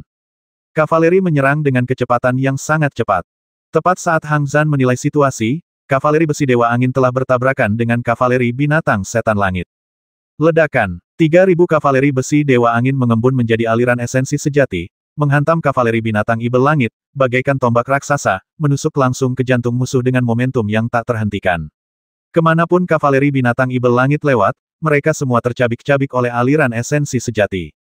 Satu demi satu, para setan surgawi itu menabrak derasnya energi sejati kavaleri besi Dewa Angin dan langsung hancur bagaikan burung yang menabrak meteorit. Su Changlin bergegas ke garis depan, memegang tombak di tangannya, dan menyerbu pasukan ibel surgawi seperti air bah. Ia menerobos, dan tidak ada ibel surgawi yang dapat menghentikannya. Ketika dia melihat pasukan ibel surgawi, matanya berubah merah dan dia ingin menerjang maju dan bertarung sampai mati. Namun, dia tidak kehilangan akal sehatnya. Sebaliknya, dia memimpin tim untuk menyerang setelah mendengar perintah Ye Xuan. Awalnya dia bertekad untuk mati, dan bergegas ke garis depan, ingin mati bersama ibel itu. Namun, derasnya energi sejati yang dibentuk oleh 3.000 kavaleri besi Dewa Angin begitu kuat sehingga ketika kuku besi mereka menginjaknya, kavaleri binatang ibel langit runtuh dalam sekejap seperti banjir yang menerobos bendungan. 3.000 kavaleri besi Dewa Angin menyerbu ke dalam pasukan setan langit, menembus pasukan setan langit 7 kali berturut-turut, dan membasmi mereka 7 kali. Bekerja sama dengan kavaleri Long Yuan yang dipimpin Hang Zhan, mereka melancarkan pembantaian gila-gilaan terhadap tentara Tianyao. Pasukan setan langit menderita banyak korban, dan para setan langit yang panik mulai terbang menjauh. Dalam pertempuran ini, para ibel surgawi telah runtuh, dan tidak peduli bagaimana Fai Yan memerintahkan, mereka tidak dapat mengatur ulang formasi mereka. Setelah ibel langit menderita lebih dari 3.000 korban, Jenderal Serigala Ibel Langit Fai Yan tidak punya pilihan selain memerintahkan mundur. 30.000 prajurit ibel surgawi melarikan diri ke arah barat dengan panik, dan ibel surgawi tingkat tinggi bahkan meninggalkan tunggangan mereka dan terbang ke langit untuk berdiskusi. Kavaleri besi Dewa Angin dan kavaleri Jurang Naga mengejar musuh dan menang, mengejar mereka sejauh 300 mil dan membantai hampir 10.000 setan langit. Baru setelah para pengintai menyadari pasukan setan langit datang untuk mendukung mereka, mereka menghentikan pengejaran dan kembali ke kota Wangbei. Dalam perjalanan kembali ke kota Wangbei, tim segera merawat yang terluka. Meskipun kavaleri besi Dewa Angin menunjukkan kekuatan besar mereka kali ini dan menghancurkan kavaleri binatang setan langit menjadi berkeping-keping hanya dengan satu serangan, beberapa dari mereka masih terluka dalam pertempuran yang begitu sengit. Jumlah luka ringan tidak dihitung, tetapi ada lebih dari 100 luka serius. Su Changlin mendapati Ye Xuan dengan mata merah dan berkata dengan suara serak, Mayor Jenderal, saya khawatir Niu Da tidak akan berhasil. Bawa aku untuk melihatnya. Ye Xuan segera mengikuti Su Changlin untuk melihat prajurit kavaleri yang terluka parah bernama Niu Da. Prajurit yang terluka bernama Niu Da itu tergeletak di tanah berlumpur di hutan belantara, wajahnya pucat dan dia telah jatuh koma. Beberapa kawan yang berhubungan baik dengannya mengelilinginya, dan masing-masing dari mereka memiliki ekspresi berat di wajah mereka. Baju zirah Niu Da hancur oleh binatang buas Suani, kelimaan dalamnya terluka parah, dan dantiannya hancur total. Dokter militer mengatakan bahwa tidak ada harapan baginya. Su Changlin menghela nafas. Ye Xuan tidak banyak bicara. Dia berjalan mendekat dan berjongkok, dengan cepat memeriksa luka-luka Niu Da, lalu mengangkat kepalanya dan berkata kepada para prajurit di sekitarnya, minggir. Seorang pemuda berkulit gelap yang memiliki hubungan terbaik dengan Niu Da berkata, Mayor Jenderal, Niu Da dan saya bergabung dengan tentara Long Yuan bersama-sama. Dia berkata ingin kembali ke desa Bais setelah dia meninggal. Saya ingin mengambil cuti dan mengirimnya kembali untuk dimakamkan. Ye Xuan melotot ke arah pemuda berkulit gelap dan kurus itu dan memarahinya, mengapa kamu terburu-buru? Kamu berpikir untuk mengubur orang itu sebelum dia benar-benar mati. Minggir. Pria muda kurus dan gelap itu tertegun dan segera mundur 3 langkah. Ye Xuan mengeluarkan 3 jenis ramuan obat spiritual dari cincin penyimpanan, menyalakan api hitam, memurnikannya menjadi kekuatan obat, menyuntikkannya ke meridian di sekitar luka Niu Da, dan kemudian memanggil dokter militer untuk membalutnya. Ketika pemuda berkulit gelap itu melihat Ye Xuan berdiri, dia dengan cepat bertanya, Mayor Jenderal, Niu Da. Nyawanya bisa diselamatkan, tetapi kultivasinya akan hilang. Saat kita kembali ke kota Wangbei, aku akan mencarikannya pekerjaan yang bagus. Jawab Ye Xuan. Terima kasih, Mayor Jenderal, terima kasih, Mayor Jenderal. Pemuda berkulit gelap itu terkejut sekaligus senang mendengar bahwa ia dapat menyelamatkan nyawanya. Ia tidak peduli lagi dengan kultivasinya. Dengan luka-luka seperti itu, mampu bertahan hidup adalah anugerah dari dewa. Setelah kembali ke kota Wangbei, semua Jenderal Long Yuan terkejut mendengar bahwa kavaleri besi Dewa Angin dan batalion kavaleri Xiao telah mengalahkan 30.000 tentara Ibel Surgawi dengan hanya 13.000 kavaleri dan membasmi 10.000 musuh. Di masa lalu, ketika tentara Long Yuan dan tentara Tianyao saling berhadapan, jika mereka ingin menang, mereka paling sering perlu mengandalkan taktik dan strategi militer. Karena para setan langit itu pada hakikat ganas dan kuat, maka sangat sulit bagi manusia untuk menang dalam pertarungan langsung melawan para setan langit yang jumlahnya berimbang. Oleh karena itu, bahkan bagi pasukan Long Yuan yang dipimpin Jenderal Manusia masa kini, hanya ada sedikit pertempuran di mana pasukan yang kalah jumlah dapat menang. Dalam pertempuran ini, 13.000 prajurit kavaleri berhadapan dengan 30.000 prajurit Ibel Surgawi, dan membasmi 30.000 musuh, yang dapat dianggap sebagai kemenangan besar. Setelah mendengarkan proses pertempuran normal, semua Jenderal Long Yuan bersorak keras. Qin Tai'a tetap tenang. Setelah para jenderal pergi, dia menahan Ye Xuan dan berkata dengan tegas, kali ini kamu tidak mematuhi perintah militer. Kali ini, ketika bergegas mendukung Ngarai Zhaixing, misi batalion Xiaoqi dan kavaleri besi Feng Shen adalah untuk menahan tentara Tianyao, bukan untuk mengalahkan musuh. Menurut perintah militer, kita harus menghindari pertempuran langsung dan menunggu kedatangan pasukan pusat. Tapi aku menang. Ye Xuan tidak mengatakannya terlalu keras, tapi dia tetap membantah. Itulah sebabnya aku tidak menegurmu di depan semua jenderal, tetapi ini tidak berarti kamu dapat mengabaikan perintah militer. Qin Tai'a meninggikan suaranya dan memarahi. Saya terima teguran itu, tetapi seorang jenderal tidak selalu tunduk pada perintah militer saat ia berada jauh dari medan perang. Bukankah Hang Zhan langsung memerintahkan seluruh pasukan untuk menyerang setelah melihat kavaleri besi Feng Shen menerobos formasi musuh? Ye Xuan membantah. Kamu benar-benar berlidah tajam. Menurutmu, aku tidak bisa memerintahmu lagi. Qin Tai'a berkata dengan suara berat. Aku tidak mengatakan itu, dan aku hanya memerintahkan serangan ketika aku menilai bahwa kavaleri besi Dewa Angin memiliki peluang untuk menang. Fakta telah membuktikan bahwa kavaleri besi Dewa Angin memang memiliki kekuatan untuk mengalahkan kavaleri binatang Ibel Langit. Kata Ye Xuan. Karena kau sangat cakap, lain kali pasukan Ibel Surgawi datang menyerang kota, aku akan membiarkanmu menyerbu ke dalam formasi pertempuran. Qin Tai'a menjadi marah ketika ia berpikir bahwa ia tidak dapat mengendalikan seorang pemuda. Bagus sekali. Aku akan pergi dan meminta kavaleri Feng Shen untuk memperkuat latihan mereka sekarang. Setelah mengatakan ini, Ye Xuan pergi dengan santai. Qin Tai'a keluar dari aula urusan militer dengan wajah masam. Melihat sang jenderal dalam kondisi seperti ini, salah satu pengawal pribadi Long Yuan khawatir bahwa dia mungkin akan mendapat masalah, jadi dia mendekati Komandan Huo Jiping dan bertanya, "Bos, ada apa dengan sang jenderal? Apakah dia akan melampiaskan amarahnya pada kita?" Huo Jiping melambaikan tangannya dan berkata sambil tersenyum, "Jangan khawatir. Kakek dan cucu bertengkar lagi. Itu bukan urusanmu." Setelah keluar dari aula urusan militer, Ye Xuan pergi ke bengkel peleburan besi tentara Long Yuan, ingin membuat ulang pedang kunpeng. Selama beberapa kompetisi di ibu kota kekaisaran, retakan kecil muncul di pedang kunpeng. Seiring dengan peningkatan level kultivasinya, kualitas pedang kunpeng pun perlahan-lahan mulai menurun. Jika dia terus menggunakan pedang kunpeng dengan level kultivasinya saat ini, pedang itu bisa hancur kapan saja. Untungnya, kali ini di Feng Shengsu, saya mendapat lebih dari 100 harta penyimpanan, termasuk banyak bahan pemurnian Qi yang berharga. Saat bertarung dengan Yin Lei Dianmu, dia juga memotong harta karun tanah suci, Trisula Petir. Bahan dari separuh Trisula itu sangat berharga dan dapat digunakan untuk membuat ulang pedang kunpeng. Namun, setelah mengunjungi bengkel peleburan besi tentara Long Yuan, Ye Xuan menemukan bahwa bengkel peleburan besi di tentara Long Yuan tidak mampu lagi membuat ulang harta karun dengan mutu yang sama dengan pedang kunpeng. Bengkel peleburan besi tentara Long Yuan digunakan untuk membuat senjata standar bagi prajurit tentara Long Yuan.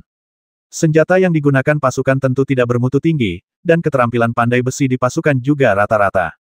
Lagi pula, seorang ahli pemurnian senjata sejati tidak akan bersedia menempa senjata di ketentaraan.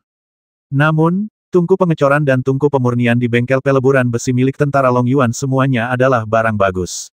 Dilihat dari penampilannya, semuanya adalah harta karun dari zaman kuno. Semuanya seharusnya adalah barang bagus yang diambil dari beberapa rerun dewa kuno. Ye Xuan berpikir sejenak dan berlari untuk mencari Qin Tai'a lagi. Qin Tai'a sedang minum teh di observatorium. Ketika dia melihat Ye Xuan berlari, dia bertanya dengan tidak senang, "Mengapa kamu di sini jika kamu tidak melatih kavaleri besi Feng Shenmu?" "Saya pergi ke bengkel peleburan besi di ketentaraan dan melihatnya. Keahlian para perajinnya sangat buruk. Tidak heran senjata yang digunakan oleh tentara Long Yuan bermutu rendah.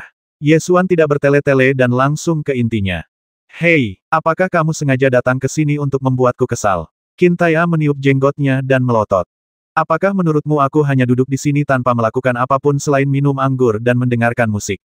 Ya, aku memang pemalas. Ye Xuan tertawa dan bercanda. Qin Tai'an membelalakkan matanya. Ye Xuan langsung ke intinya begini, aku punya cara untuk meningkatkan teknologi pengecoran tentara Long Yuan, setidaknya 1 atau 2 tingkat. Qin Tai'an bertanya dengan tidak senang, katakan padaku. Apa solusinya? Tentu saja, kita harus mengundang guru-guru dari Departemen Pemurnian Senjata Universitas Kunpeng ke sini. Mereka dapat mengajari para pengrajin di bengkel peleburan besi cara menempas senjata di tempat, dan membiarkan para siswa Universitas Kunpeng datang dan melatih keterampilan mereka pada saat yang sama. Ini benar-benar seperti membasmi 3 burung dengan 1 batu, kata Ye Xuan langsung. Qin Tai'an memikirkannya sejenak dan merasa bahwa metode ini memang bagus. Namun, ia segera memikirkan poin penting lainnya dan berkata, wah, apakah kau tertarik dengan endapan mineral di gudang di kota Wangbei? Berbagai biji di gudang bengkel besi dan baja kota Wangbei telah lama menumpuk seperti gunung. Beberapa dijarah dari tentara Tianyao, dan beberapa digali di prefektur Long Yuan dan disimpan untuk tujuan pengecoran senjata. Namun, pasukan Long Yuan sekarang sudah lengkap dan tidak perlu mengganti senjata dalam skala besar, sehingga berbagai mineral dan bahan pemurnian telah ditumpuk seperti gunung. Di dunia ini, baik itu alkimia atau peralatan pemurnian, jika Anda ingin meningkatkan keterampilan Anda memerlukan kontak yang konstan. Bahkan Zhu Yong, yang dikenal sebagai ahli peralatan pemurnian, mengganggu Ye Qingyang sepanjang hari untuk meminta truk penuh biji besi. Tidak hanya Zhu Yong, tetapi seluruh Departemen Pemurnian Akademi Kunpeng, dari para tetua hingga siswa, perlu mengonsumsi sejumlah besar biji dan bahan pemurnian untuk meningkatkan keterampilan mereka. Sebelum aku datang, aku mendengar bahwa Departemen Pemurnian Peralatan Akademi sedang mengembangkan busur silang raksasa dengan jangkauan 1000 kaki.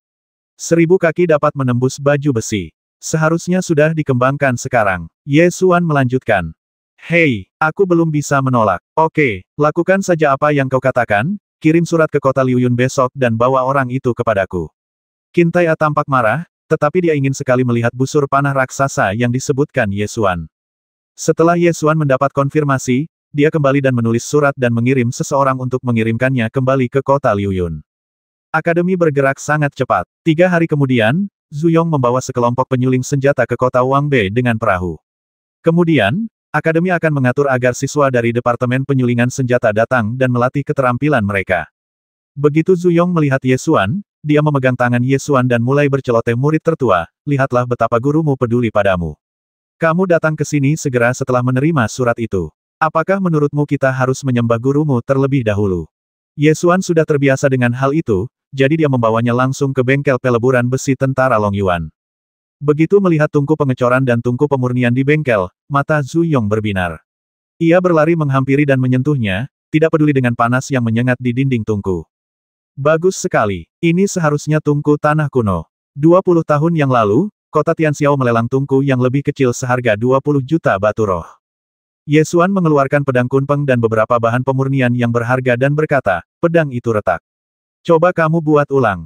Pedang kunpeng aslinya dibuat ulang oleh Zhu Yong saat ia berada di kota Tianxiao dengan menggunakan tombak kuno yang menyegel binatang Kaisar Kunpeng. Zhu Yong mengambil pedang kunpeng dan mengamatinya dengan saksama. Sambil mengamatinya, ia berkata, jika kupikir-pikir lagi, rasanya sudah lama sekali. Ketika aku menempa pedang ini di kota Tianxiao, aku tidak punya bahan atau batu spiritual, dan banyak rahasia pemurnian senjata tidak dapat digunakan. Sekarang setelah ditempa ulang, pedang ini setidaknya memiliki 2 tingkat lebih tinggi. Kalau begitu lihatlah ini. Aku berencana untuk menggunakan ini untuk meleburnya kembali.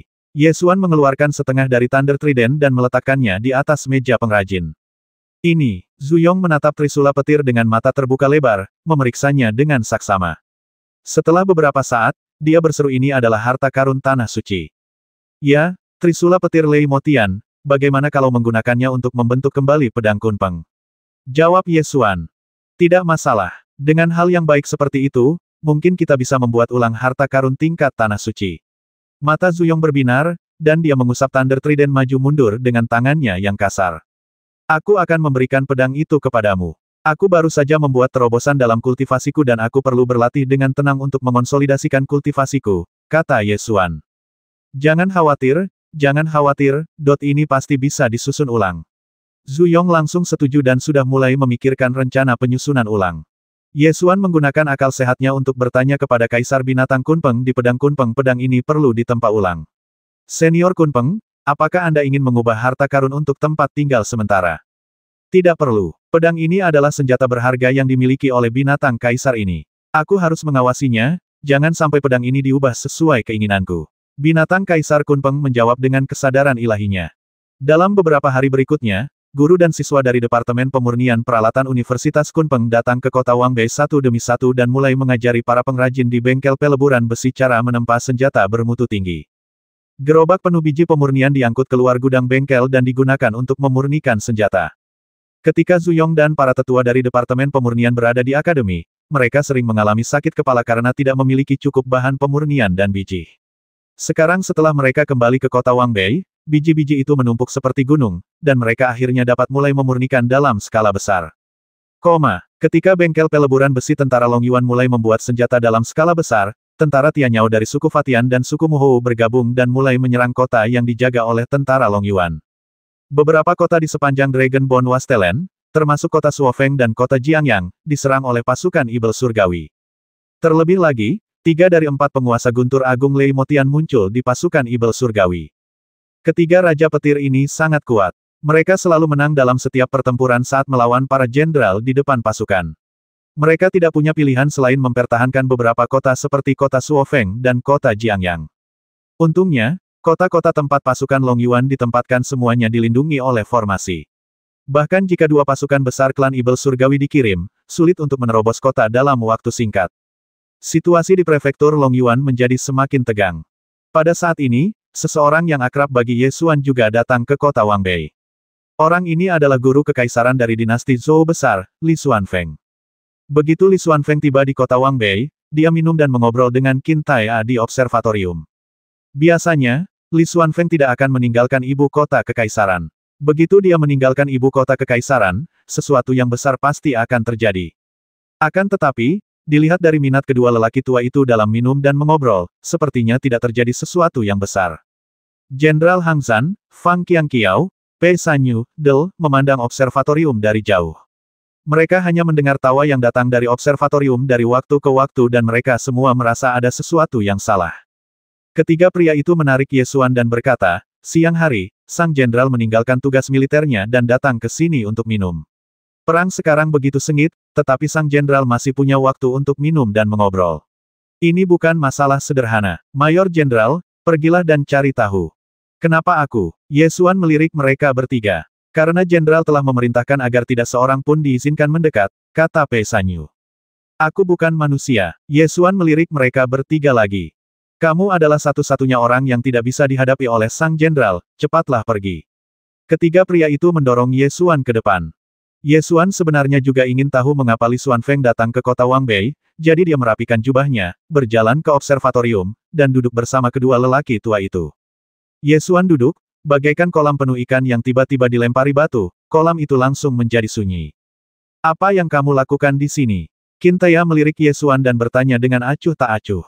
Ye Xuan menunjuk ke arah Hang Zhan, Fang Qiangqiao dan yang lainnya di sana, dan berkata, mereka mendorongku ke sini. Li Xuanfeng menunjuk ke arah Ye Xuan, menggelengkan kepalanya dan tersenyum, sudah lama sekali kita tidak bertemu. Kamu masih saja malas seperti saat berada di ibu kota kekaisaran. Jika bukan karena laporan rahasia yang begitu meyakinkan itu, aku benar-benar tidak akan percaya bahwa kanal besar dan Universitas Kunpeng adalah hasil kerjamu. Anak nakal ini telah mencapai beberapa hal hanya dengan menebak-nebak. Tuan Kekaisaran terlalu memujinya. Qin Tai'a berkata dengan rendah hati atas nama Ye Xuan sambil tersenyum. Berhentilah menggangguku dan bicarakan sesuatu yang serius. Ye Xuan datang ke sini untuk mendapatkan informasi. Dia tidak punya waktu untuk mendengarkan dua orang tua saling menyanjung. Masalah serius apa yang ingin kamu dengar? Li Xuanfeng bertanya sambil tersenyum. Kudengar bahwa Grandmaster dinasti Zhou Agung tidak pernah meninggalkan ibu kota selama lebih dari 30 tahun. Bagaimana dia bisa aman jika dia tiba-tiba meninggalkan ibu kota? Ye Xuan mendengar dari Fang Qiangqiao bahwa Li Xuanfeng telah lama tinggal di Chaohua dan tidak pernah meninggalkan ibu kota. Sekarang setelah dia keluar, itu pasti bukan masalah kecil. Li Xuanfeng menatap langit, seakan mengingat masa lalu menghela napas ngomong-ngomong, aku punya sedikit persahabatan dengan istana Li Huo di masa mudaku. Titik titik titik. Titik titik titik. Dia menoleh ke arah Ye Xuan dan melanjutkan, Jenderal Ilahi yang mulia mengirimiku surat dari Cao Hua. Coba tebak apa yang bisa kulakukan. Ketika Ye Xuan mendengar ini, dia langsung menebak sesuatu.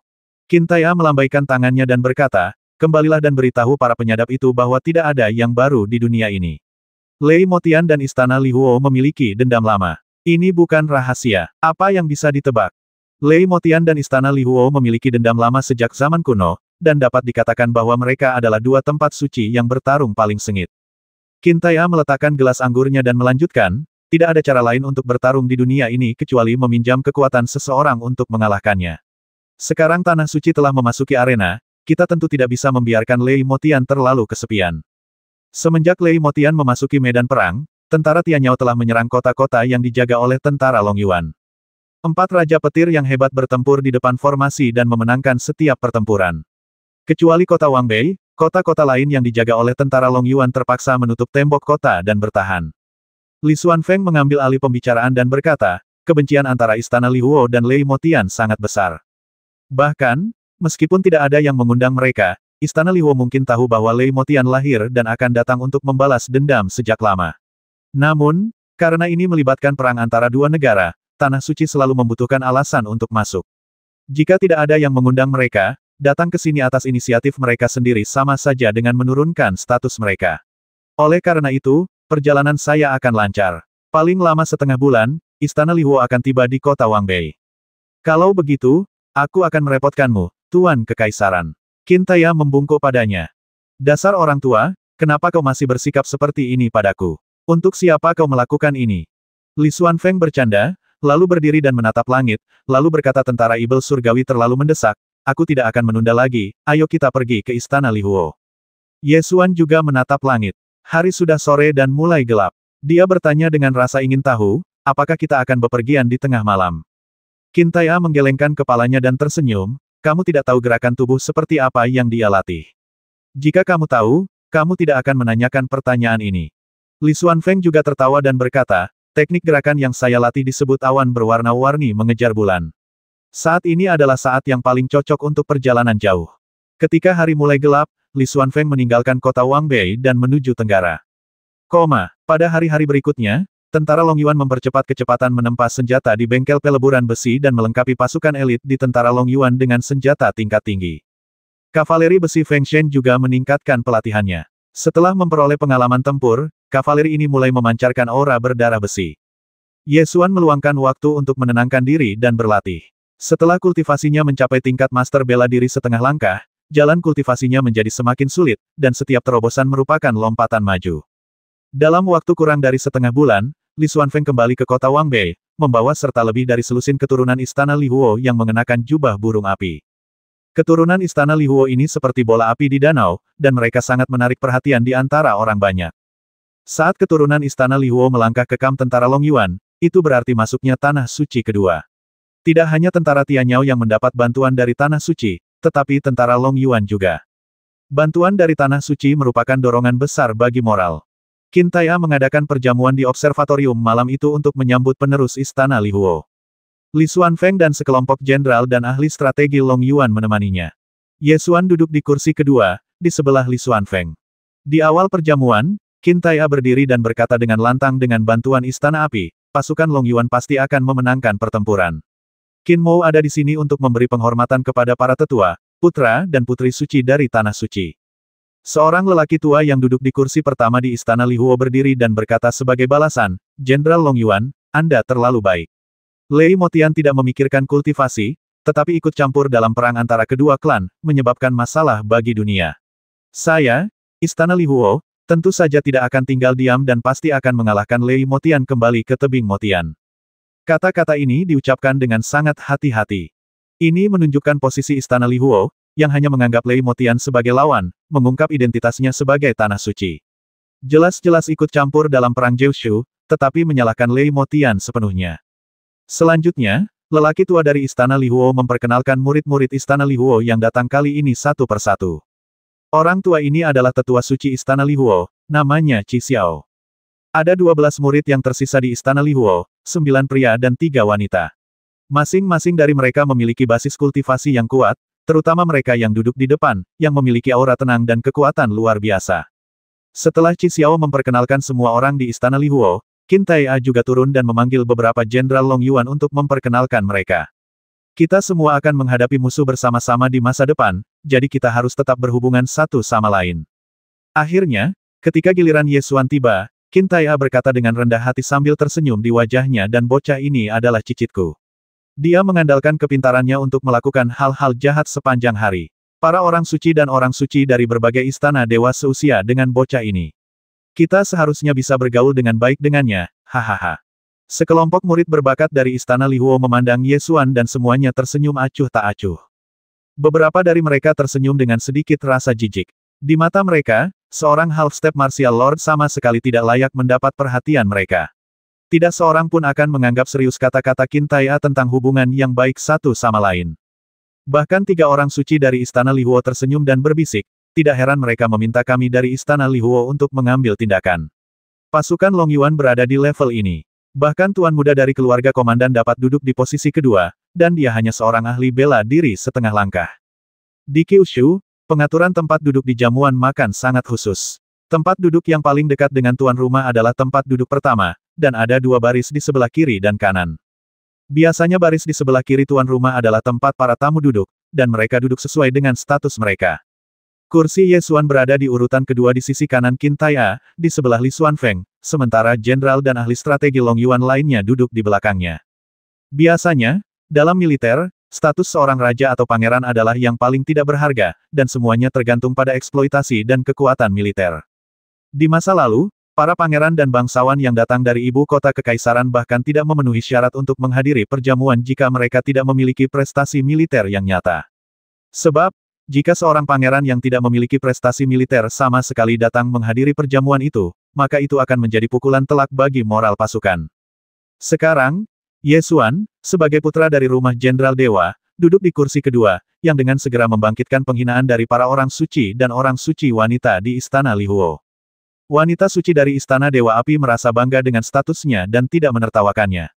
Dia hanya terkekeh dan melupakan masalah itu. Setelah minum 3 kali, seorang pria berlari ke observatorium dengan napas terengah-engah. Dia tidak peduli dengan banyaknya orang yang memperhatikannya, dan berjalan cepat ke arah Ye Xuan sambil berkata, sudah terlambat, sudah terlambat. Orang ini adalah Zhu Yong. Sebagai master pemurnian senjata dari Akademi Kunpeng, Zhu Yong tentu saja juga menerima undangan ke perjamuan malam ini. Namun, Zhu Yong tidak pernah pandai bersosialisasi. Ketika dia berada di kota Tianxiao, dia sangat miskin sehingga dia bahkan tidak mampu membeli bahan untuk peralatan pemurnian karena dia tidak mengerti cara hidup di dunia. Hari-hari ini, Zhu Yong sibuk menempa ulang pedang Kunpeng dan mengabaikan hal lainnya. Oleh karena itu, dia tidak datang sampai jamuan makan selesai setengahnya. Dia tidak peduli dengan apa yang dipikirkan orang-orang di sekitarnya, dia hanya berjalan ke arah Ye Xuan dan duduk, lalu mengeluarkan sebuah kotak kayu dan meletakkannya di atas meja kopi di depan Ye Xuan, sambil meminta kredit, buka dan lihatlah. Ye Xuan meletakkan gelas anggurnya, membuka kotak kayu itu seolah-olah tidak ada orang di sana, mengeluarkan pedang, mencabut bilahnya dan melihatnya, lalu menyeringai dan berkata, ini adalah hasil cetakan ulang yang bagus. Itu adalah senjata dewa tingkat atas, puncak kehidupanku. Senjata itu terbuat dari 7.000 set pola susunan. Ayo, cobalah. Zhu Yong tersenyum lebar. Titik. Hanya ketika harta karun melampaui tingkat orang suci dan mencapai tingkat dewa, maka harta karun tersebut dapat disebut sebagai senjata ilahi. Pengecoran ulang ini tidak hanya memperbaiki pedang Kunpeng, tetapi juga secara langsung meningkatkan kualitasnya beberapa tingkat, mencapai tingkat senjata dewa tingkat atas. Itu memang sangat berhasil. Cobalah dengan cepat, desak Zhu Yong. Ye Xuan melihat sekeliling dan berkata, ada terlalu banyak orang di sini, mari kita coba lagi setelah kita turun. Zhu Yong tidak mempedulikannya. Baiklah, berapa lama perjamuannya akan berlangsung. Ye Xuan mengeluarkan pedang Kunpeng dan menggunakan kekuatan spiritualnya untuk berkomunikasi dengan binatang Kaisar Kunpeng di dalam pedang, ingin melihat apakah dia telah dibakar oleh tungku pemurnian. Kaisar binatang Kunpeng tampaknya telah menyerap api dari tungku pemurnian. Bukan saja dia tidak terbakar, tetapi jiwanya menjadi sedikit lebih kuat. Namun, dia sedang tertidur lelap, jadi Ye Xuan tidak mengganggunya. Bahan-bahan bermutu harta karun tidak cukup, kalau tidak, aku bisa mengolahnya lagi menjadi bermutu lebih tinggi. Zhu Yong berkata dengan bangga, jelas-jelas sangat bangga dengan hasil karyanya. Tepat saat mereka berdua menatap pedang itu, Seorang gadis suci bernama Yu Xuanyan dari Istana Lihuo di sisi yang berlawanan tersenyum lembut sambil menutup mulutnya dengan kedua tangan, sepotong harta yang rendah layak mendapatkan kebahagiaan seperti itu. Apakah kamu benar-benar belum pernah melihat dunia? Begitu kata-kata itu keluar, Zhu Yong langsung mendongak dan melotot ke arahnya, sambil berteriak, apa yang kau katakan, dasar jalang kecil. Katakan lagi. Sebagai seorang penyuling senjata, tidak ada yang lebih membuat frustrasi daripada senjata berharga yang telah Anda perbaiki dengan kerja keras, diremehkan oleh orang lain. Teriakan Zhu Yong segera membawa keheningan pada jamuan makan yang meriah itu. Semua orang memandang, merasakan ada sesuatu yang tidak beres di atmosfer. Pemurni peralatan bermain api sepanjang hari dan biasanya memiliki sifat pemarah.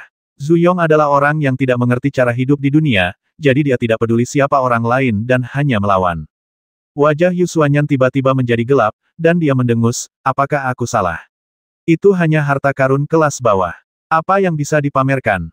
Zhu Yong segera berteriak dengan marah, apa yang kau tahu, gadis kecil. Ini adalah senjata sihir tingkat atas. Sebagai gadis suci tanah suci, Yu Xuanyan sudah sombong. Dia sedikit marah setelah dimarahi. Dia mendengus, senjata suci tingkat atas macam apa ini? Itu hanya tingkat yang bisa diperingkat oleh pemurni senjata biasa sepertimu. Di hadapan istana Lihuo kami, apapun di bawah harta tanah suci bukanlah apa-apa.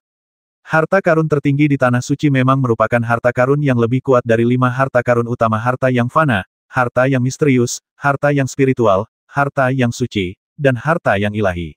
Itulah sebabnya ia disebut sebagai harta karun tertinggi.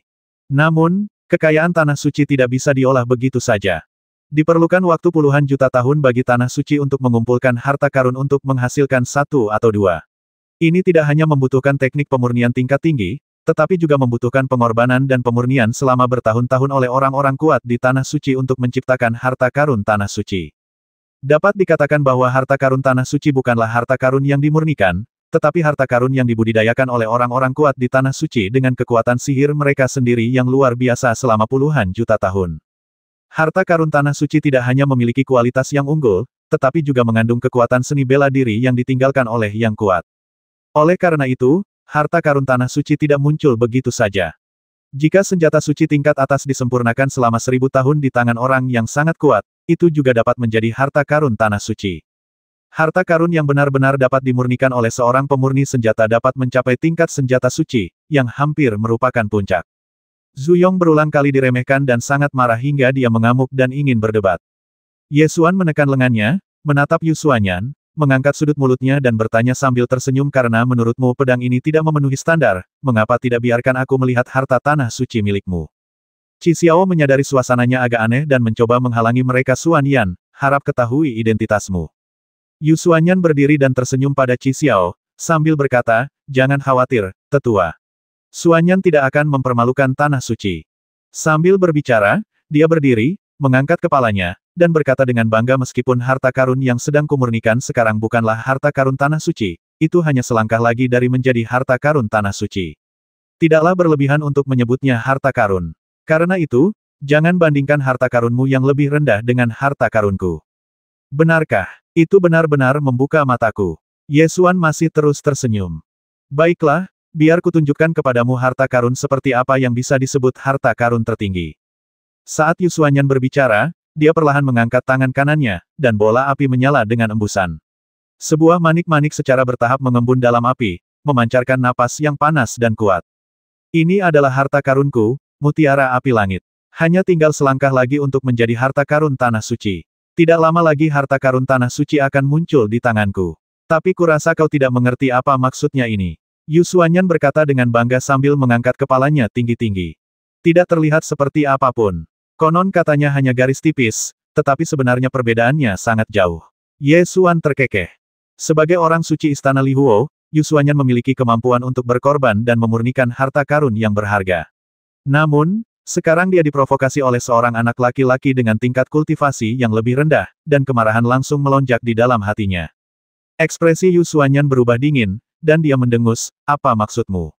Bahkan jika mutiara api langitku masih selangkah lagi menjadi harta karun tanah suci, itu masih belum sebanding dengan harta karun yang lebih rendah di tanganmu. Bagaimanapun, Istana Lihuo datang untuk membantu tentara Long Yuan, dan Ye Xuan awalnya tidak ingin memiliki perasaan tidak menyenangkan terhadap pihak lain. Namun, Zhu Yong membantunya menempa ulang pedang Kunpeng siang dan malam, dan dia menempa ulang senjata ajaib tingkat atas, yang seharusnya menjadi sesuatu yang membahagiakan. Sekarang dia ditertawakan oleh pihak lain, dan Ye Xuan juga marah dalam hatinya. Bahkan jika itu bukan untuk dirinya sendiri, dia tidak bisa membiarkan Zhu Yong menderita ketidakadilan apapun. Orang tua ini telah bekerja keras sepanjang hidupnya hanya untuk menyempurnakan senjata. Kegigihan seperti ini tidak boleh ditertawakan meskipun senjata yang disempurnakannya tidak berkualitas tinggi, belum lagi senjata yang ditempa ulangnya memiliki sihir tingkat atas. 630.